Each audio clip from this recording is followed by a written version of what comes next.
करता हूँ आप लोग अच्छे होंगे, अपना ख्याल अच्छे से रख रहे होंगे।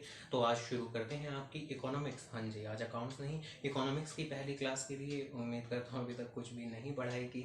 अब पढ़ाई कर लो अच्छे से, 12th क्लास है, इसे सीरियसली लेना है, ठीक है। पढ़ाई में कोई भी ढील नहीं बरतनी। तो चलिए जी शुरुआत करते हैं। उम्मीद करता हूँ किसी ने नहीं पढ़ाई की, तो स्क्रैच लेवल से बातों की शुरुआत करता हूँ। यानी कि सबसे पहले सिलेबस इंट्रोडक्शन आपका। तो सबसे पहले आपके इस साल 2 बुक्स हैं। कौन कौन सी 2 बुक्स हैं? जैसे पिछले साल थी माइक्रो इकोनॉमिक्स, या पता ही है आपको। इस साल है आपकी पहली बुक मैक्रो इकोनॉमिक्स। इसके अलावा जो दूसरी बुक है, पिछले साल तो स्टेटिस्टिक्स थी, इस बार नहीं है इस तरह का कोई भी प्रैक्टिकल सब्जेक्ट, बल्कि इस बार तो थ्योरेटिकल है, इंडियन इकोनॉमी। तो इस बार कौन सी 2 बुक है हमारी? एक तो हमारा है जी ये मैक्रो इकोनॉमिक्स, एक है हमारी इंडियन इकोनॉमी। तो ये 2 बुक्स पढ़नी है हमें सबसे पहले।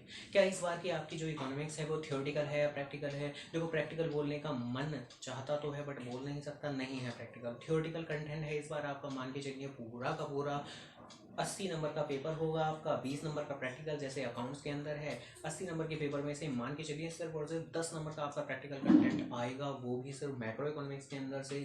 इंडियन इकोनॉमी तो प्योरली ही थ्योरेटिकल है। और बाकी देखो ठीक है ना, मतलब 80 में से 40 की आपकी मैक्रो है, 40 की आपकी इंडियन इकोनॉमी है, और 40 में से 10 नंबर का अप्रॉक्सीमेटली आएगा तुम्हारा प्रैक्टिकल कंटेंट। और देखो वो 10 नंबर भी फिक्स नहीं है। कई बार क्या होता है कि उस 10 में से सिर्फ 8 नंबर या 6 नंबर का ही प्रैक्टिकल कंटेंट आता है। हाँ, यूजुअली 10 नंबर का आ जाता है, या 8 नंबर का, या 9 नंबर का। बट बाकी का एंटायर सारा का सारा कंटेंट आपका थ्योरेटिकल ही है। तो क्या कहा जाए, इस बार तो जो इकोनॉमिक्स है वो थ्योरी ही है। प्रैक्टिकल कंटेंट के तो काफ़ी कम चैप्टर हैं, थोड़े बहुत चैप्टर हैं, तो ठीक है, थ्योरी है, अब याद करना पड़ेगा, कोई दिक्कत नहीं।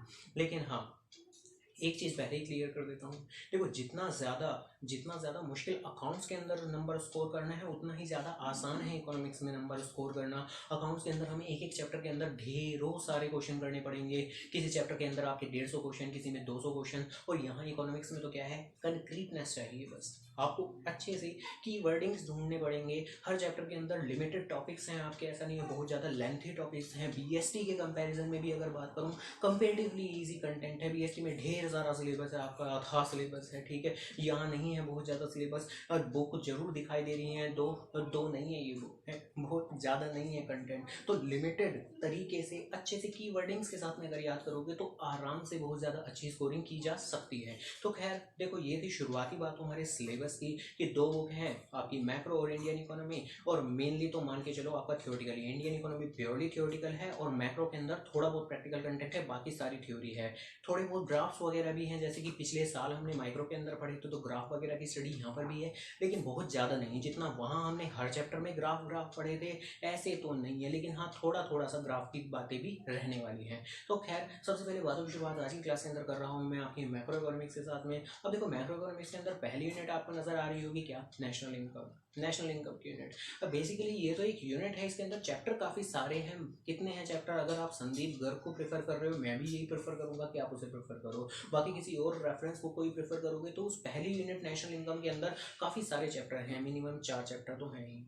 जो सेकंड यूनिट है मनी एंड बैंकिंग, वो आपकी कंपेरेटिवली छोटी यूनिट है। तो फिलहाल के लिए आज की जो शुरुआत करेंगे वो हम सेकंड यूनिट से ही करने वाले हैं। पहले छोटी छोटी काफ़ी सारी यूनिट्स को खत्म कर लेंगे। क्या छोटी यूनिट का मतलब ये हुआ कि वो एग्जाम में नहीं आएंगे? नहीं, एग्जाम में आएंगी। हर यूनिट, हर चैप्टर एग्जाम में आना है। तो पहले छोटे छोटे चैप्टर को सबको खत्म करते हैं, फिर बाद में आगे की बातें कर देंगे खत्म आपके नेशनल इनकम के साथ में। इजीली वो भी हो जाएगी, मुश्किल कुछ भी नहीं है इस साल, अच्छी बात ये है। खैर, तो सबसे पहले पहले यूनिट की शुरुआत आओ करें मनी एंड बैंकिंग। इससे हमें शुरुआत करनी है। 2 क्लासेस के अंदर ही जस्ट फिनिश कर देंगे आज क्लास, और इससे next class money and banking finish. तो खैर, सबसे पहले बातों की शुरुआत करते हैं। कौन कौन से टॉपिक पढ़ने हैं हमें यहाँ पर, आओ देखें। सबसे पहला, meaning of money supply. Meaning of money supply. इसके अलावा functions of a commercial bank. इसके अलावा money creation process by commercial banks. और इसके अलावा मोस्ट इंपॉर्टेंट, मान के चलो बस यही है इंपॉर्टेंट, ठीक है, बाकी की तो ठीक है ऐसे ही पढ़ रहे हैं। क्या है जी? Functions of Reserve Bank of India, functions of central bank, functions of RBI. यानी हमारा जो सेंट्रल बैंक है, पूरी इंडिया का बैंक, जो नोट छापता है, ठीक है, जो सारे के सारे बैंक्स को सुपरवाइज करता है हमारा सेंट्रल बैंक। क्या है जिन नाम हमारे सेंट्रल बैंक का? आरबीआई। तो उसके फंक्शंस पढ़ने हैं अभी तक तो सिर्फ नाम पता है हमें आरबीआई का, थोड़ा बहुत कुछ पता है, नोट छापने का काम आरबीआई करता है, बाकी कुछ खास तो नहीं पता। तो इस साल हमें सारी की सारी वही चीज़ें पढ़नी है कि वो क्या क्या काम करते हैं। देखिए, बहुत ही ज़्यादा इंटरेस्टिंग चैप्टर है, शानदार चैप्टर है, तो अच्छे से काफ़ी ज़्यादा नॉलेज के पॉइंट ऑफ व्यू से बहुत ज़्यादा अच्छा चैप्टर। खैर, तो ये टॉपिक हम लोगों को पढ़ने हैं, तो आप जरा शुरू करें। पहले topic, meaning of a money supply. Money supply जी, मनी सप्लाई क्या है? मनी सप्लाई देखो, पहले इजी वर्ड्स के अंदर किसी भी एक पर्टिकुलर पॉइंट ऑफ टाइम पे एक इकोनॉमी के अंदर अवेलेबल कितना पैसा है, कितना मनी है, कितना कैश है, कितना बैंक है, बस ये मनी सप्लाई हो गया। और क्या हो गया? हालांकि इस चीज़ को पढ़ते क्यों हैं इस बारे में भी बात करेंगे, लेकिन पहले तो ये है क्या। किसी भी एक पर्टिकुलर पॉइंट ऑफ टाइम पे एक इकोनॉमी पूरी कंट्री के अंदर, यहाँ तुम्हें एक फर्म के पॉइंट ऑफ व्यू से नहीं, एक इकोनॉमी के पॉइंट ऑफ व्यू से सोचना है। मैक्रो इकोनॉमिक्स पूरा मैक्रो वेरिएबल, बड़े variable, economy as a whole के पॉइंट ऑफ व्यू से सोचना है आपको। यानी किसी भी एक पर्टिकुलर पॉइंट ऑफ टाइम पे एक इकोनॉमी के अंदर, पूरी कंट्री के अंदर कितना पैसा अवेलेबल है, उसे कहते हैं मनी सप्लाई। यानी money supply refers to the total volume of money held by the public at a particular point of time, इसे कहते हैं मनी सप्लाई। इसके अलावा एक इसका छोटा सा सब पॉइंट है क्या आपका, कंपोनेंट ऑफ मनी सप्लाई। क्या है जी इसके अंदर? एक पहला कंपोनेंट है M1। इसके अंदर क्या क्या चीजें आ जाती है? सबसे पहले एक शॉर्ट फॉर्म से इसके लिख लेते हैं क्या, M1 is equal to C plus DD plus OD। तो C का मतलब क्या है आपका, करेंसी एंड कॉइन, यानी कि कॉइन और currency held by the public. जो दूसरा है आपका DD मतलब डिमांड डिपॉजिट्स, जो कि आपके बैंक के अंदर होते हैं, यानी कि demand deposits in a banks. इसके अलावा जो लास्ट हुआ OD, other deposits in RBI। अब इसका मतलब क्या हुआ, चाहो जरा समझते हैं बात को। बेसिकली ये जो M1 है, इसके अंदर ये जो C plus DD plus OD है, इसका बात का मतलब है एक इकोनॉमी के अंदर, जरा खुद सोच के देखो, जो पैसा होता है वो कहाँ होता है? क्या आप लोगों के पास में पैसा है? क्या एक आम आदमी के पास पैसा रहता है? हाँ रहता है, ठीक है जी। कैसे रहता है? कैश के फॉर्म में रहता है, उसकी जेब में रहता है। और कहाँ होता है पैसा? थोड़ा बहुत घर में रखा होगा कैश के फॉर्म में, तो वो होगा। इसके अलावा और कहाँ होगा? थोड़ा बहुत उसने अपने बैंक के अंदर जमा करा के रखा होगा। तो बेसिकली इसे बोलते कैसे हैं, जरा समझते हैं बात को।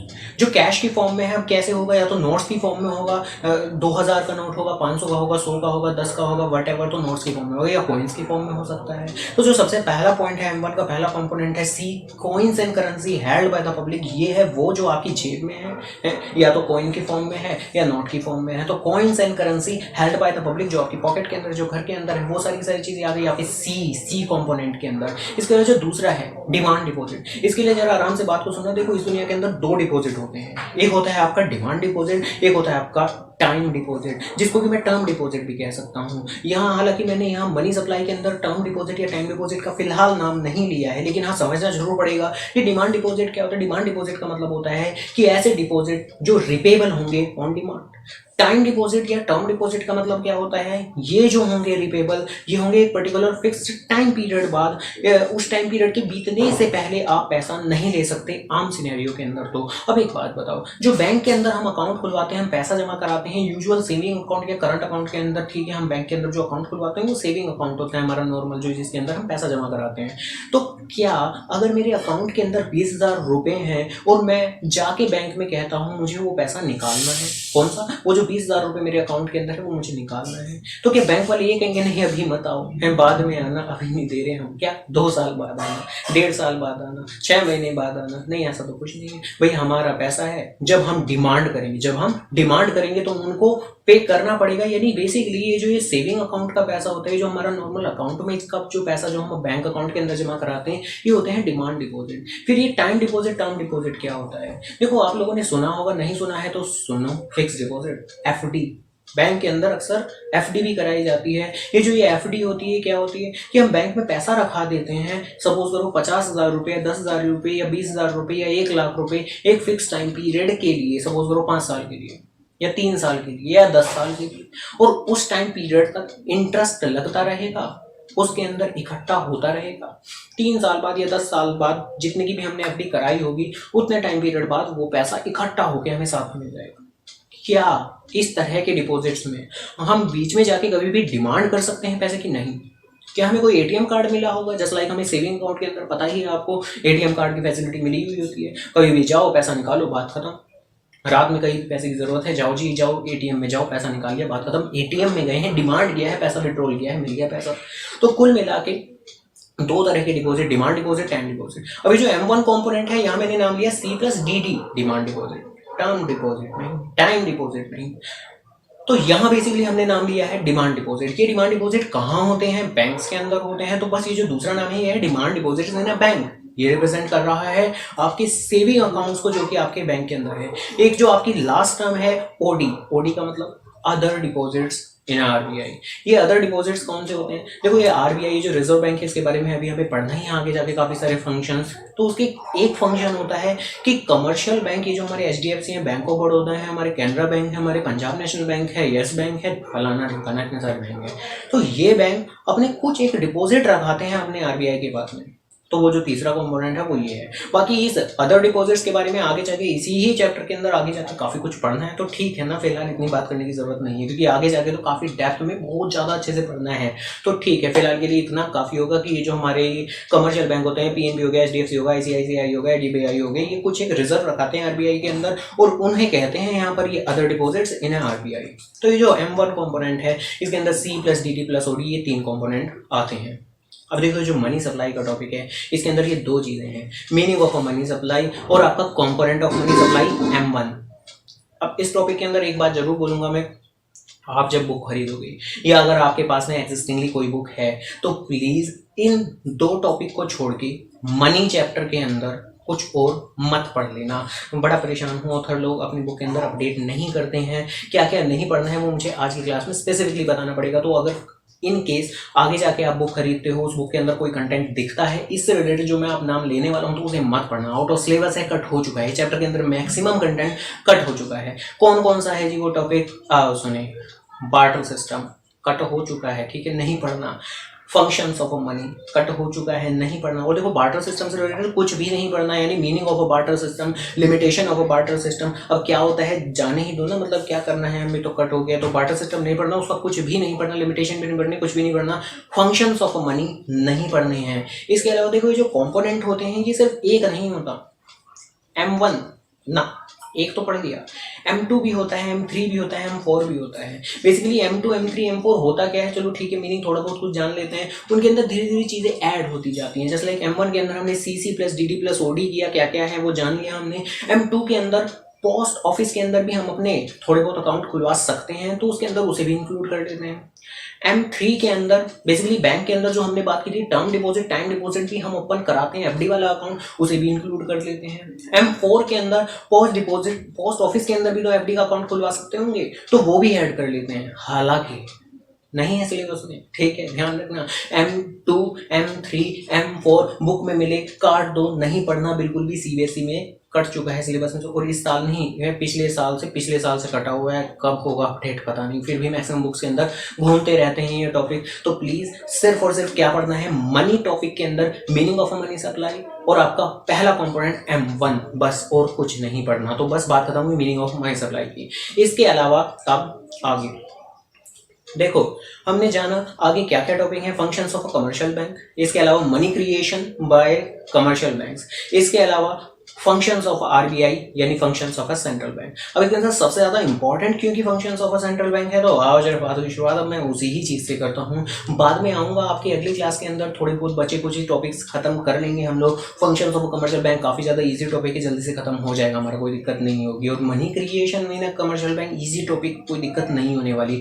और जो functions of a central bank है वो भी इतने ठीक है, डेप्थ में पढ़ने हैं, तो सारे तो नहीं होंगे, तो बाकी अगली क्लास के अंदर कवर हो जाएंगे। तो आओ जरा देखें functions of a central bank. तो सबसे पहले हेडिंग वाइज बातों की शुरुआत करेंगे, कौन कौन से हैं आपके functions of a central bank. तो देखो सबसे पहला फंक्शन है जो आप लोग जानते ही हो, कौन सा, bank of issue. Bank of issue का मतलब करेंसी अथॉरिटी, कौन सी, करेंसी इश्यूइंग अथॉरिटी, कि नोट छापने का काम होता है सेंट्रल बैंक का, आरबीआई का। कौन छापता है नोट, यही तो छापता है। तो जो सबसे पहला पॉइंट है वो है करेंसी इश्यूइंग अथॉरिटी। इसके अलावा बैंकर्स टू द गवर्नमेंट, इसके अलावा बैंकर्स बैंक एंड सुपरवाइजर, इसके अलावा controller of money credit and supply है। अब देखो ये जो सबसे लास्ट वाला पॉइंट है ना, controller of money credit and supply, इसे मैं होल्ड करके रखूंगा नेक्स्ट क्लास के लिए। काफी लंबा पॉइंट है, नहीं मान के चलिए इसके अंदर सब पॉइंट बनते चले जाएंगे काफी सारे। हालांकि क्या मुश्किल है नहीं, बहुत ज्यादा इजी है, ठीक है जी, हो जाएगा, लेकिन हाँ कंटेंट काफी बढ़ जाएगा पहले ही क्लास के अंदर, तो इसलिए आज की क्लास के अंदर कवर नहीं करूंगा। इसलिए सिर्फ शुरुआत की जो 3 हमें नजर आ रही है इनको जरूर कवर करूंगा। तो आप शुरुआत करें, सबसे पहला फंक्शन क्या, करेंसी इश्यूइंग अथॉरिटी। अब हमारी इंडिया के अंदर जो कि नोट छापने का हमें पता ही है, ठीक है, लिखा रहता है, हमारे सारे नोट्स पे आप लोगों ने देखा होगा reserve Bank of India, governor के साइन रहते हैं। अब बस यहाँ पर मेन मुद्दे की बात थोड़ी बहुत सी हमें करनी है। सबसे पहले क्या हमारी इंडिया के अंदर जितने भी नोट्स होते हैं वो सारे के सारे आरबीआई ही प्रिंट करती है? नहीं जी नहीं, आरबीआई नहीं करती। सारे नोट, मैक्सिमम नोट आरबीआई करती है। 2000 के 50 के 100 के सबके आरबीआई ही करती है। पर जो 1 रुपए के सिक्के हैं, सिक्के कॉइन की बात कर रहा हूँ, जो कॉइन्स हैं तुम्हारे 1 रुपए के, 10 रुपए के, 5 रुपए के, ये सारे के सारे कॉइन नहीं करती आरबीआई। नहीं, ये नहीं बनाती। कौन बनाता है फिर? गवर्नमेंट बनाती है।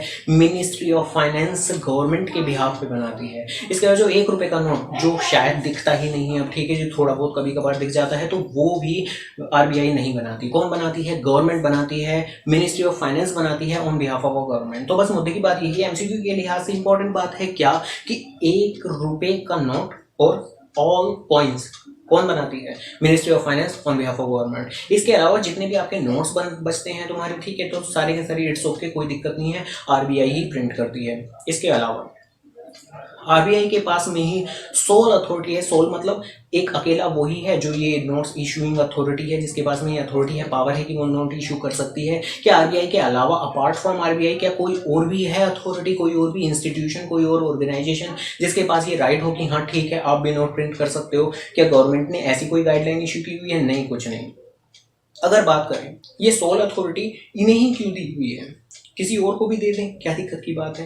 या गली गली में बिठा दें कि आप भी नोट प्रिंट कर लो, कोई दिक्कत नहीं है, जितनी ज़रूरत हो नोट प्रिंट कर लो जी। नहीं, बेसिकली कैसे क्यों नहीं करते? अगर सपोज करो भाई, बड़ा आसान, एक काम है, काम क्या है, कितने हैं? एक काम है, हमने दे दिया काफ़ी सारे लोगों को। अब काम में निकल गई कुछ गलती, तो क्या गलती आइडेंटिफाई करना इतना आसान काम होगा? नहीं, क्योंकि काम क्या था? एक था, काफ़ी सारे लोगों में बांट दिया, निकल गई गलती। अब गलती ढूंढने के लिए पहले सभी लोगों को पकड़ना पड़ेगा, फिर पूछना पड़ेगा कहाँ था भाई, कैसे किया, ये वो, तो नहीं, थोड़ी दिक्कत आएगी आइडेंटिफाई करने में कि जो मिस्टेक हुई, जो फ्रॉड हुआ है, जो समस्याएं आई हैं, वो कहाँ से एग्जैक्टली निकल के आई हैं। तो बेसिकली इसी ही समस्या से बचने के लिए सोल अथॉरिटी एक ऑर्गेनाइजेशन को दी कि हाँ भाई आप देखो, ठीक है, आपका काम है, आप प्रिंट करोगे, आप ही सारा कुछ सुपरवाइज करोगे, आप ही रेगुलेट करोगे इन केस अगर कोई फ्रॉड हुआ। यानी आज की डेट में इंडिया के अंदर जब कहीं भी कोई भी फेक नोट प्रिंट होते हैं तो ठीक है ना, आरबीआई को देखा जाता है कि भैया आपने सुपरवाइज क्यों नहीं किया है। यानी सीधा सटीक उनसे सवाल पूछा जा सकता है इजीली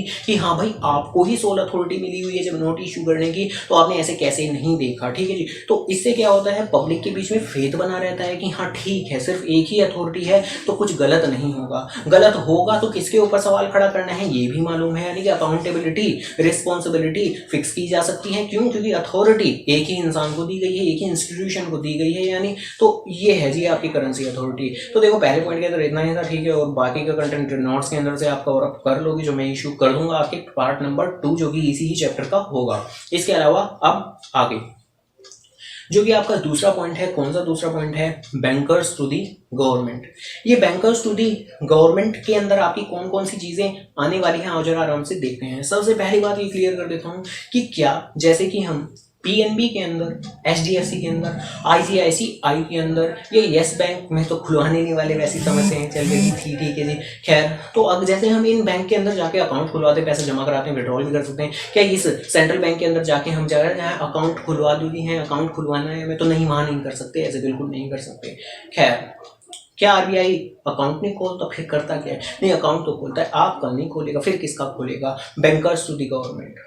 क्या सेंट्रल बैंक का कहीं कोई अकाउंट नहीं होगा? State government, UP government, Delhi government, Karnataka government, क्या इनका कोई अकाउंट नहीं होगा? नहीं होता है ना। कहाँ होता है? आरबीआई में होता है। ये भी तो पेमेंट करते हैं, कहीं कुछ हो गया, कहीं कंपनसेशन की पेमेंट करनी पड़ी, कहीं स्कॉलरशिप की पेमेंट करनी पड़ी, कहीं काफ़ी सारी डोनेशन प्रोवाइड करनी पड़ी, तो वो तो एक्चुअलिटी में पैसा ही देते होंगे। यानी कि वो किसी ना किसी बैंक अकाउंट से ट्रांजैक्ट ही होता होगा मनी। यानी बेसिकली जितने भी आपके गवर्नमेंट के अकाउंट होते हैं वो कौन संभालता है? आरबीआई।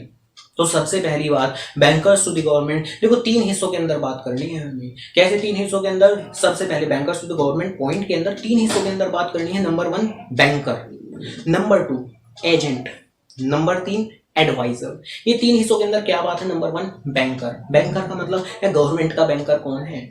आरबीआई। यानी क्या गवर्नमेंट को अगर अकाउंट खुलवाना है तो क्या वो पीएनबी में जाएगी? नहीं, वो आरबीआई में जाएगी, अपना अकाउंट खुलवाएगी, बस बात खत्म।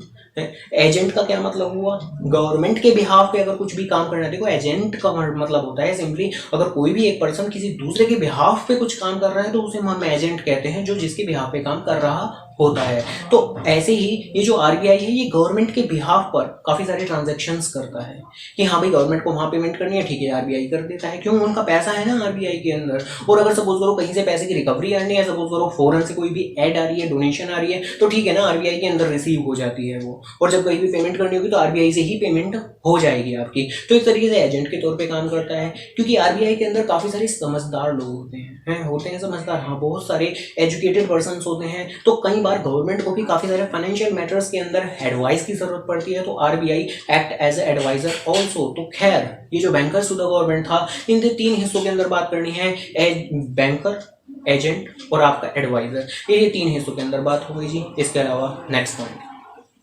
Bankers bank and supervisor. ये बैंकर्स बैंक एंड सुपरवाइजर का क्या मतलब वो आओ जरा आराम से देखें। देखो ये जो बैंकर्स बैंक है और ये सुपरवाइजर है, अब इसकी 2 हिस्सों में बात होगी, पहले होगी बैंकर्स बैंक, फिर होगी सुपरवाइजर। अब बैंकर्स बैंक की क्या बात है जरा सुनते हैं।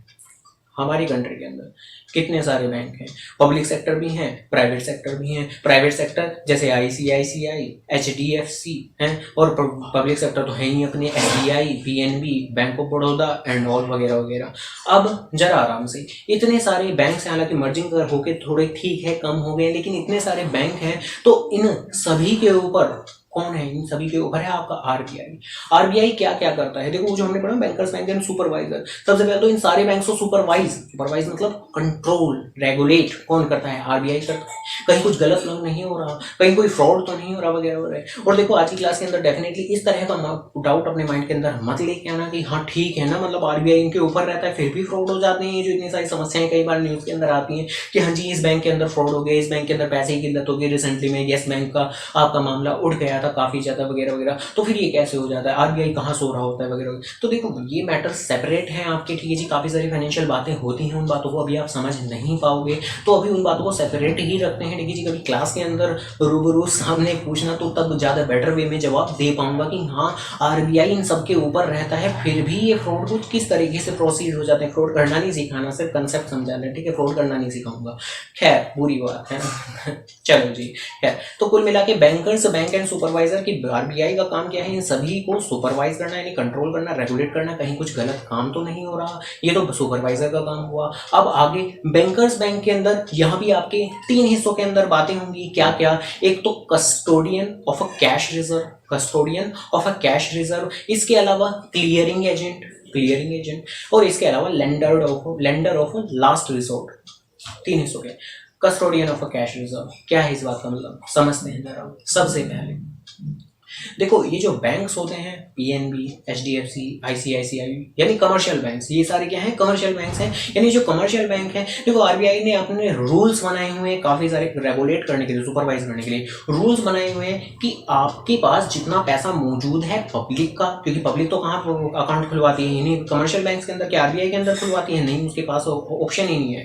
तो पब्लिक का जो पैसा है आप लोगों के पास, उसके अंदर से एक फिक्स्ड परसेंटेज आप हमारे पास भी रखाओ। अब देखो इस फिक्स परसेंटेज को रखने का एग्जैक्टली पर्पस क्या है, वो तो हम बात करेंगे उस टॉपिक के अंदर जो हमने नाम लिया था ना शुरुआत के अंदर। क्या नाम लिया था हमने, money creation bye commercial banks. तो उस टॉपिक के अंदर हम बात कर जाएंगे कि ये क्यों कहता है आरबीआई, तो क्यों की बात होगी तब। फिलहाल के लिए तो क्या की बात, क्या है जी क्या की बात, कि आरबीआई ने बोला है कमर्शियल बैंक्स को कि आपके पास जितना पैसा मौजूद है पब्लिक का, पब्लिक के उस पैसे में से एक फिक्स परसेंटेज, सपोज 2% या 3% या 4%, वो परसेंटेज बदलती रहती है, फ्लक्चुएट होती रहती है, तो वो परसेंटेज आप हमारे पास रखाओ सेफ्टी के पर्पज से।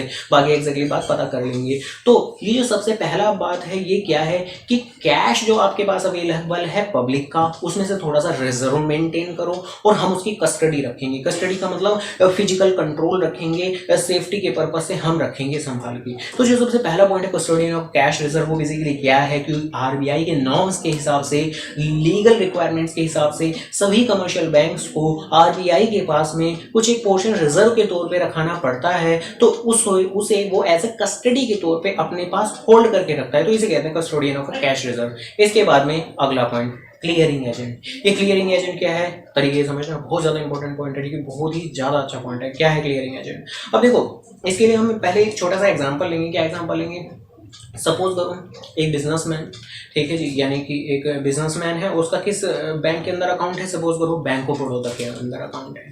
एक दूसरा सेपरेट बिजनेसमैन, उसका दूसरे बैंक के अंदर अकाउंट है, कहाँ, सपोज करो आपका एसबीआई के अंदर अकाउंट है। अब सपोज इन दोनों के बीच में एक ट्रांजैक्शन होती है, ये पहले वाले का नाम मिस्टर ए, ये है मिस्टर बी। मिस्टर ए ने मिस्टर बी को सामान बेच दिया, सपोज 50,000 का बेच दिया। मिस्टर बी को अब क्या करना है जी, पेमेंट करनी है।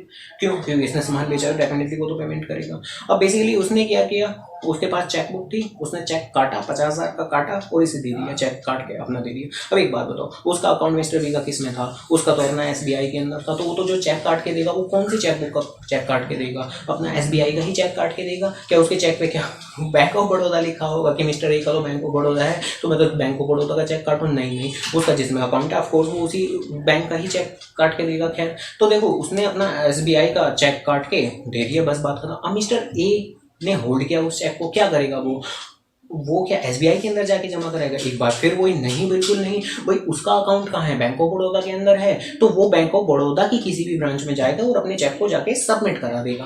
अब जरा सोचते हैं प्रोसेसिंग कुछ कैसे होती होगी कि जो मिस्टर बी है उसका तो अकाउंट है एसबीआई के अंदर, ये जो मिस्टर ए है इसका अकाउंट है बैंक ऑफ बड़ौदा के अंदर। अब पैसा कटना है वहां से और पैसा आना है यहाँ पे। क्या ये लोग क्या आपस में फोन कॉल पे बातें करते होंगे कि हाँ भाई आप काट लो इसके अकाउंट से पैसे और हम डाल लेते हैं इसके अकाउंट में पैसे? नहीं, डेफिनेटली नहीं। इतने ज़्यादा फाइनेंशियल मैटर, इतनी बड़ी बड़ी अमाउंट की बातें फोन पे तो डेफिनेटली नहीं होने वाली। बेसिकली कि कोई भी कॉन्फ्लिक्ट तो हो ही ना।